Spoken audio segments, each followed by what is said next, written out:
देश की ताकत तीनों है महान, जवान, किसान और जनता महान। ब्राजील, चीन और भारत को रूस से व्यापार के कारण लग सकते हैं 100% टैरिफ और कड़े प्रतिबंध। नाटो प्रमुख मार्क रूटे की कड़ी चेतावनी। अमेरिका के ट्रंप प्रशासन के नए हथियार, सहायता और आर्थिक दबाव के बीच नाटो ने चेताया, रूस के साथ व्यापार करने वाले देशों पर भारी आर्थिक झटका।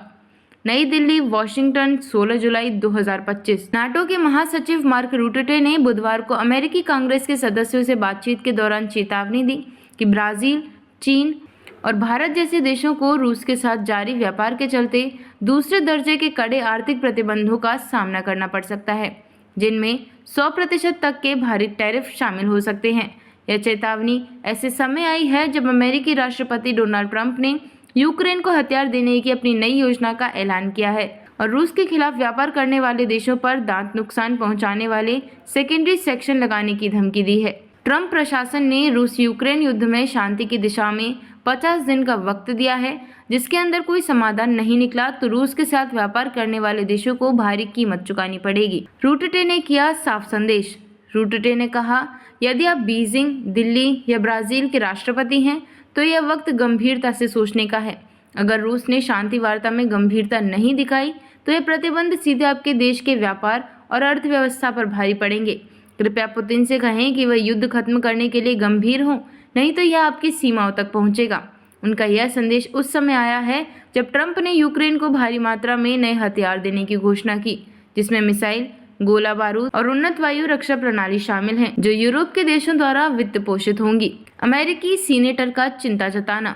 रिपब्लिकन सीनेटर थॉम टिलिस ने इस पहल की प्रशंसा करते हुए कहा कि 50 दिन की अवधि युद्ध के लिए पुतिन को फायदा पहुंचा सकती है। उन्होंने चेताया, पुतिन इस वक्त का इस्तेमाल अपनी स्थिति मजबूत करने के लिए कर सकता है। हमें स्पष्ट कहना होगा कि 50 दिन बाद किसी भी युद्ध से प्राप्त लाभ स्वीकार्य नहीं होगा। भारत, चीन और ब्राजील पर असर। भारत रूस से कच्चा तेल, गैस और रक्षा सामग्री की खरीदारी पर निर्भर भारत के लिए यह एक बड़ा झटका हो सकता है। तेल की कीमतें बढ़ने, ऊर्जा आपूर्ति संकट और वित्तीय संस्थानों पर दबाव के चलते अर्थव्यवस्था को नुकसान हो सकता है। चीन। रूस के साथ रणनीतिक साझेदारी के बावजूद चीन पर भी अमेरिकी आर्थिक दबाव बढ़ेगा, जिससे उसकी वैश्विक व्यापार नीति प्रभावित हो सकती है। ब्राजील। रूस से कृषि, ऊर्जा और खनिज वस्तुओं के व्यापार में बाधा आ सकती है, जिससे ब्राजील की निर्यात आयात गतिविधियां प्रभावित होंगी। वैश्विक रणनीतिक प्रभाव। विश्लेषकों का कहना है कि यह कदम रूस के साथ व्यापार करने वाले गैर पश्चिमी देशों के लिए एक गंभीर चुनौती है।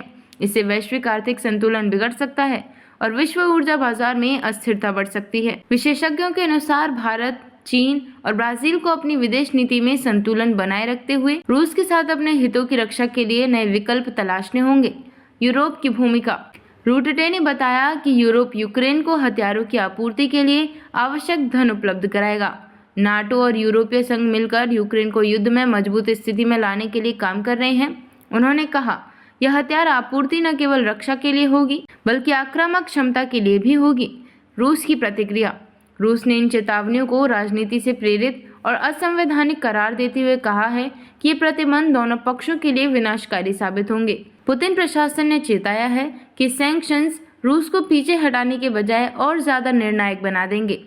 भविष्य की राह। अगले 50 दिनों में युद्ध की स्थिति और अमेरिका यूरोप की रणनीति तय होगी। भारत, चीन और ब्राजील के कूटनीतिक प्रयास तेज होंगे ताकि आर्थिक और राजनीतिक संकट से बचा जा सके। वैश्विक ऊर्जा और रक्षा बाजार में बड़े बदलाव संभव हैं।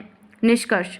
यूक्रेन युद्ध अब केवल दो पक्षों के बीच संघर्ष नहीं रह गया है, बल्कि वैश्विक भू राजनीति और आर्थिक दांवपेच का सबसे बड़ा मोड़ बन चुका है। रूस के साथ व्यापार करने वाले बड़े उभरते देश अब नाटो और पश्चिमी दबाव के सामने महत्वपूर्ण फैसले करने को मजबूर हैं। शांति की राह न खोजी गई तो अगले महीनों में वैश्विक व्यापार और राजनीति दोनों पर भारी प्रभाव पड़ सकता है। देखते रहिए changing future TV. Like, share और सब्सक्राइब करना ना भूलें, देश, दुनिया और भविष्य की सबसे बड़ी खबरों के लिए।